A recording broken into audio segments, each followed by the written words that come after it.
নদী ভাঙনে তলিয়ে যাচ্ছে বসতবাড়ি। আতঙ্কে রয়েছেন প্রায় 15টি পরিবার।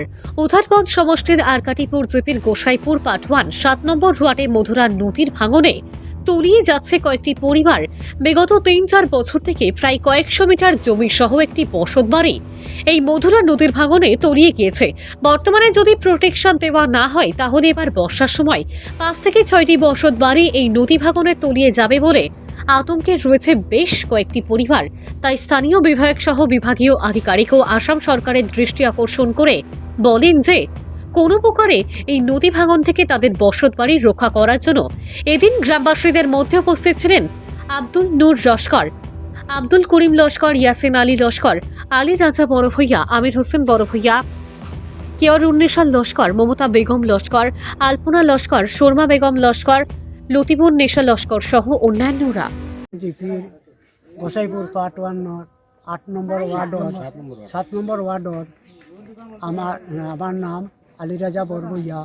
আমি সিএম সাহেবর আর ডিসি মিনিস্টারের কাছে অনুরোধ করছি যে আমরা দীর্ঘ কয়েক বছর তনে আমরা মধুরা নদী কিনা বাঙ্গিয়া অনেক জায়গা বাঙ্গি রুঙ্গিয়া গেছে গা।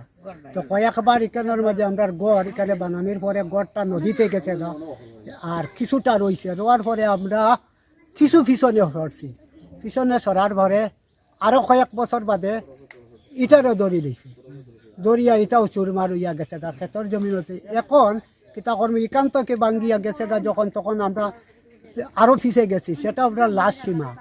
এখন দেখা যায় যে আমরা সিরিবার নদীটা আবার বাঙ্গিয়া এই বছর বাঙ্গিয়া আর গড়ের কিনারে আইছে। এখন তো আমরা যাইবার কোনো রাস্তা নাই, আর পিছনেও নদী, সামনেও নদী, পিছনে নদী। যদি কোনো বর্ষা এই ফিরে বৃষ্টির সঙ্গে নদীটা পার হয়ে যাব, তো ইনর আমরা যে বাসিন্দা যত মানুষ আমরা যাইবার কোনো জায়গা নাই। হ্যাঁ, যাইবার কোনো জায়গা নাই। আপনারা আমরা একটু সাহায্য করেন। আর আমরা তো বাসিন্দা আছি, এখন যদি বিপদ পড়িতে আমরা কোনো উদ্ধার করবার কেউ নাই। আপনারা অনুরোধ করিয়া যে আপনারা কিছুটা দিয়া আমরা সাহায্য সহায়তা করিয়া আমরা বাঁচাইবার ব্যবস্থা করেন। আমরা 7 নম্বর ওয়ার্ডর আরকাটিপুর জিপি গোসাইপুর পাটওয়ান। আমরা এখানে কত জায়গা বাঙ্গিয়া মানে আর কি আমরা বাড়িঘর সব গেছি গিয়ে আমরা পিছন দিকে বাড়িঘর সরাইছি এখনো।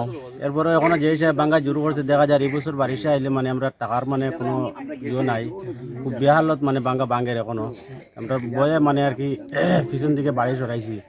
আমরা এমএলএ স্যারের কাছে আমরা অনুরোধ, আমরা দেখার লাগিয়া আমরা মাননীয় মুখ্যমন্ত্রীর কাছে আমরা অনুরোধ, আর আমরা ডিসি স্যারের কাছে আমরা অনুরোধ, মানে আমরা সাহায্য করার লাগিয়া। আমরা তার কোনো জায়গা নাই।